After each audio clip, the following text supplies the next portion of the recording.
Bonjour à tous, je suis ravie de vous accueillir dans mon autre monde pour vous proposer une série de petites vidéos pour vous donner la symbolique, une mini-formation, j'appelle ça une mini-formation, mais voilà, parce que c'est vraiment vous donner la base pour pouvoir pratiquer, apprendre, apprivoiser le petit, le normand, ce jeu de 36 cartes. Alors, tout d'abord, un petit peu d'histoire.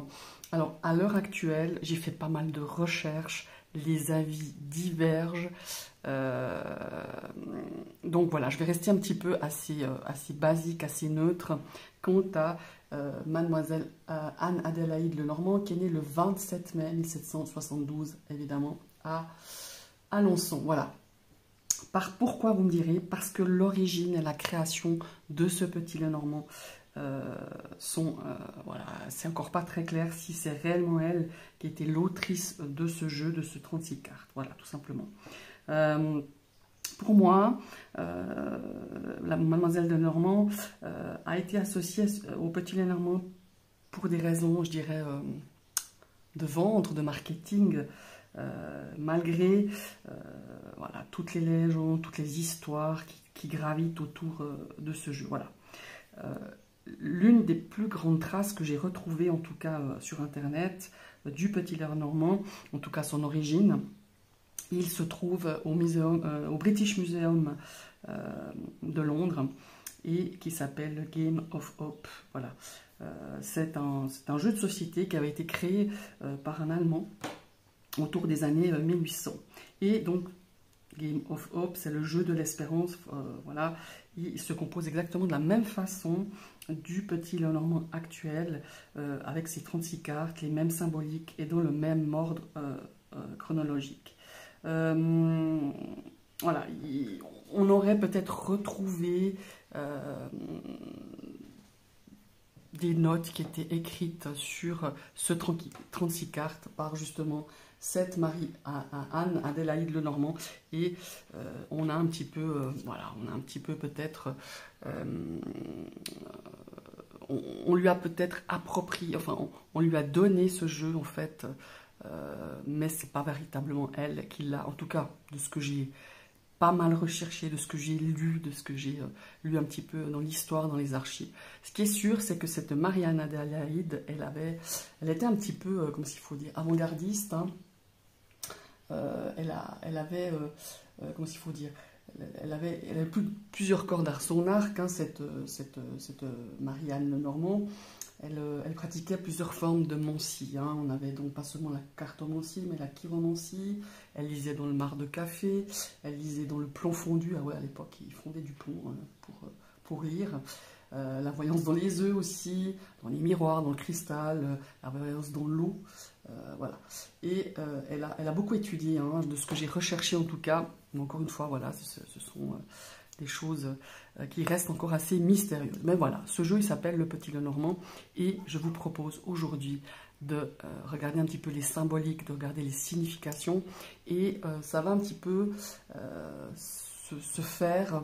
Je vais vous donner déjà le nom de la carte, je vais vous donner sa neutralité, hein, voilà, sa polarité plutôt, si c'est neutre, si elle est positive, si elle est négative, cette carte, et je vais vous donner aussi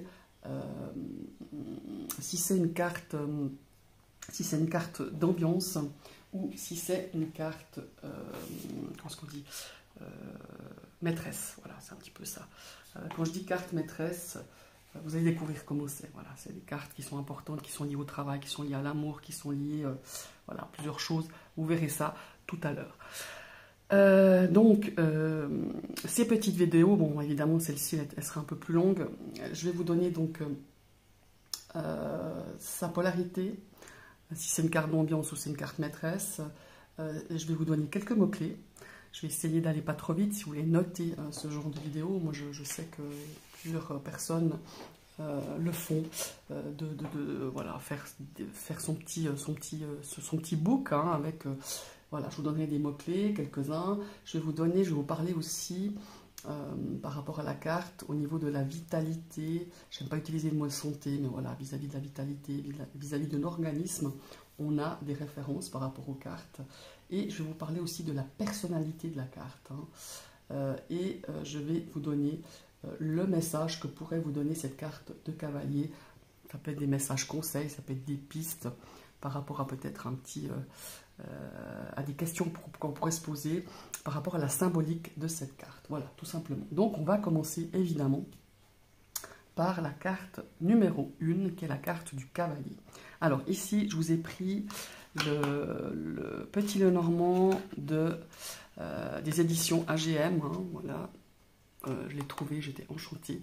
En plus en français, parce qu'on le trouve plus facilement en anglais. J'ai trouvé ce jeu parce que c'est une maison d'édition suisse. Et si vous me suivez, vous savez que j'ai des origines, enfin des origines, j'ai fait une partie de... je suis née en Suisse, une partie de ma jeunesse en Suisse.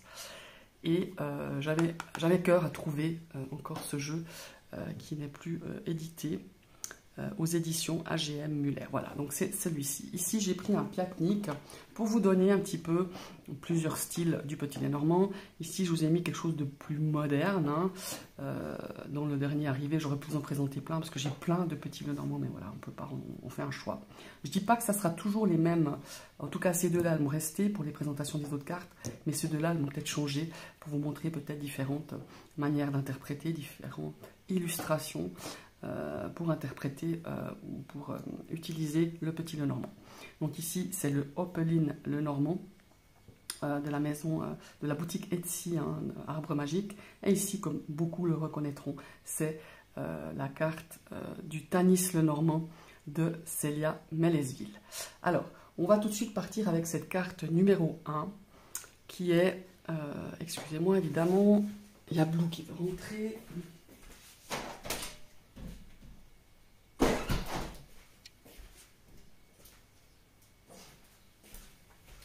Je crois que je devrais faire les vidéos pendant qu'elle fait sa sieste. Enfin bref, voilà.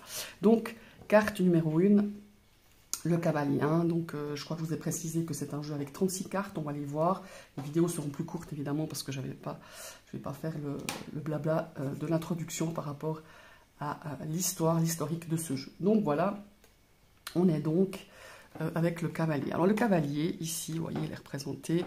Alors j'aime bien parce que aux éditions AGM, on a toujours un petit 4. Hein, c'est le petit texte ici qui s'y trouve. Donc il met vois-tu ce cavalier vient de loin très léger. Oh, il t'apporte bonne nouvelle qui t'informe à la belle. Voilà, c'est vraiment ça. Donc les mots-clés, ce sont les nouvelles. C'est le messager, c'est une visite, c'est une rencontre, c'est un avancement. En général, il représente toute personne qui s'approche ou qui vient à vous. Voilà, c'est vraiment ça, vous voyez, là on voit ce cavalier comme ça, qui avance, hein, on voit qu'il progresse. C'est un cavalier qui se tient bien droit, hein. Bien droit, voilà, bien fier. Hein. Ici, on a un cavalier qui nous dit bonjour. Vous voyez, là, c'est l'édition Piatnik. Ici, on a un cavalier qui est dirigé dans l'autre sens. Après, tout dépend comment. Et évidemment, dans la version beaucoup plus moderne, on a un cavalier qui est sur un vélo. Voilà, tout simplement. Alors, donc, je vous ai donné les mots-clés. Maintenant, on va passer à la vitalité, le côté santé. Que représente ce cavalier? Ça va être tout ce qui est la partie inférieure du corps, c'est-à-dire les articulations du genou, les articulations, les genoux, les pieds et les jambes. Voilà, tout ce qui est à ce niveau-là. C'est une carte quand même rapide, hein, si on parle de temporalité. Je ne vais pas vous donner de temporalité parce que, honnêtement, je n'ai pas trouvé encore. Il y a certaines cartes où j'ai pu... durant toutes ces années de pratique où j'ai pu déterminer un temps, mais je les garde pour moi parce que c'est personnel, je trouve. Au niveau de voilà, temporalité, je ne vais pas vous donner des jours, des semaines. Ça, je trouve que c'est très personnel en chacun. Quand j'ai voulu suivre des indications que j'avais trouvées sur le net ou sur des livres, bah, ça ne matchait pas très souvent. Donc voilà, au niveau tempo, je vais vous donner si c'est rapide, si c'est lent, mais je ne vais pas vous donner vraiment de choses très précises, à moins que moi, il y a une ou deux cartes, ça s'est répété, donc je pense que c'est sympa de vous transmettre. Mais voilà, je n'irai pas au-delà. Au niveau de la personnalité, avec ce cavalier, ça va être une personne qui est, on le voit, hein, dynamique, sportive hein, aussi, qui est vraiment dans l'action. Hein. Avec une carte comme ça, on est dans l'action. C'est une personne qui a beaucoup de charisme, c'est une personne qui est très fière et qui a aussi beaucoup de charme. Voilà, c'est un petit peu ça le cavalier. C'est un petit peu cette personnalité que vous pourrez retrouver chez quelqu'un, hein, chez une personne en faisant vos tirages. Voilà, tout simplement. Et quel message pourrait nous apporter ce cavalier? Eh bien, il y a une forme ici de peut-être reprendre les rênes en main, les rênes de sa vie, les rênes d'une situation. Vous voyez, hein, ce cavalier qui reprend comme ça ses rênes, on le voit très bien. Il va diriger les choses où il a envie de les diriger. Il va aller d'un point A à un point B. Vous voyez, c'est vraiment ça. Il y a aussi une notion de canaliser peut-être son énergie, ses objectifs, enfin canaliser un petit peu peut-être des choses, canaliser quelqu'un, vous canaliser. Et il y a une notion aussi de patience, parce que à l'image du cheval, hein, on a quand même la base ici de ce jeu, c'est quand même un cheval, hein, le vélo, c'est l'illustration la plus moderne.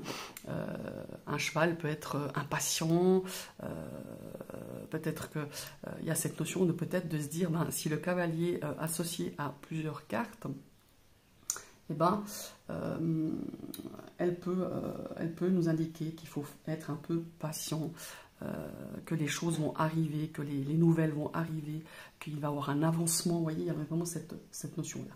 Je ne vous ai pas parlé de cette carte qui est neutre, évidemment, hein, en tant que polarité. Il faut regarder vraiment les cartes avec lesquelles elle est accompagnée pour définir si c'est positif ou négatif. Mais à la base, elle est neutre. Voilà. J'espère que j'ai été claire. J'essaye de faire ces vidéos les plus claires, les plus précises, les plus... voilà, les plus synthétiques, que vous puissiez déjà vous faire une première approche à ce petit Lenormand. Voilà. N'hésitez pas à me donner voilà, vos avis, si vous préférez que j'approfondisse un peu plus les vidéos, vous me le dites, c'est tout à fait faisable, mais pour moi j'ai envie de faire quelque chose d'assez voilà, d'assez clair, d'assez basique, parce qu'on peut, par la suite, peut-être que je les ferai, mais on va déjà finir ces 36 cartes, je vais déjà faire ces 36 vidéos, on peut approfondir, on peut parler de détails, on peut parler d'aspects peut-être matériels, de qu'est-ce que ça peut représenter le cavalier par exemple, ou les autres cartes, mais là j'ai voulu faire vraiment quelque chose de bien clair et de pas faire des vidéos trop longues, voilà, pour un débutant, que vous puissiez noter ou retenir en tout cas les choses essentielles, la symbolique de chaque carte. Je vous remercie d'avoir suivi cette vidéo. N'hésitez pas à liker, ça fait grandir ma chaîne. N'hésitez pas à partager cette vidéo et n'hésitez pas évidemment à vous abonner si ce contenu vous a plu. Je vous souhaite une très belle journée et à tout bientôt pour une nouvelle vidéo. Bye bye.